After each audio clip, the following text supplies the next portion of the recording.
Nakataas ngayon ang heavy rainfall warning sa ilang lugar dahil sa habagat na pinalalakas ng bagyong Karina. Ayon sa Pag-asa, nakataas ang orange rainfall warning sa Batangas. Yellow rainfall warning naman sa Zambales, Bataan, Pampanga, Tarlac, Metro Manila, Cavite, Laguna at ilang lugar sa Quezon Province. Paalala ng Pag-asa, may banta ng pagbaha sa mga lugar na yan. Magtatagal ang mga babala ng malalakas na pag-ulan hanggang alas 2 ng madaling araw. Ang latest naman sa bagyong Karina, huli itong namataan ng Pag-asa 320 kilometers northeast ng Itbayat, Batanes. May lakas itong aabot ng 150 kilometers per hour at bugsong aabot ng 185 kilometers per hour. Nakataas ngayon ang Tropical Cyclone Wind Signal number 2 sa Batanes, Signal number 1 sa Babuyan Islands, northern portion ng mainland Cagayan, northern portion ng Ilocos Norte.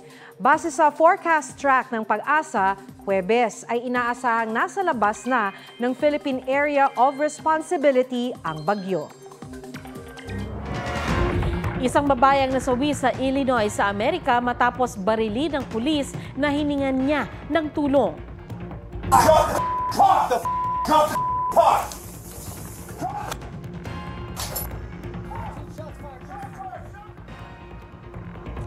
Yan ang tagpo bago binaril ang black woman na tumawag sa 911 dahil may umaaligid daw sa kanyang bahay.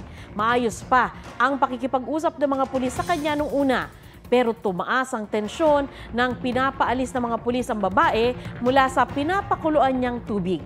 Dito na nagsimula ang pamamaril. Naghain ng not guilty plea sa korte ang pulis. Naharap siya sa kasong first-degree murder. Tinanggal na siya sa trabaho.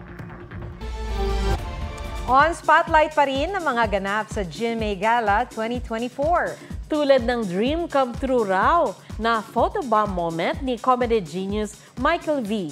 At viral na video bombing naman ni Glyza De Castro. May report si Nelson Canlas.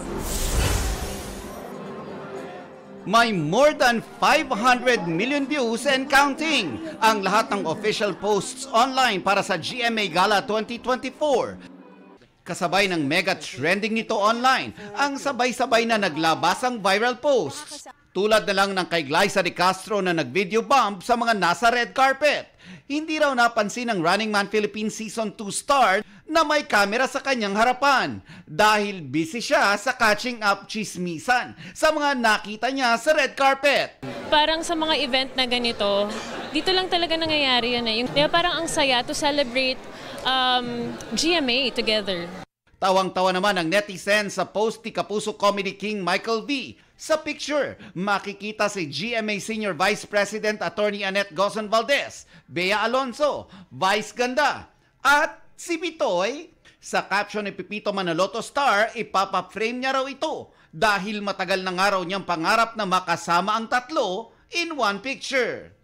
Mars, parang wala kang ganang kumain. Sa isang TikTok video naman, tumayo ka naman dyan. kuwelang ibinahagi ni Elsa Manilin Reynes kung bakit ayaw niyang tumayo at makiparty. Ang heels kasi ni Mani, nasira! Marami ring nagtatanong nung gabing yun, where is Jeneline Mercado? Nagkaroon kami ng emergency sa bahay kaya hindi siya nakasama. Mga bagay na alam mo yun, hindi maiwan ng ina. Kahapon nag-post naman si Jen ng dapat sanang outfit at look niya sa GMA Gala. Ngayong araw naman, inilabas din ni Jen ang kanyang pre-gala shoot. Nelson Canlas nagbabalita para sa GMA Integrated News.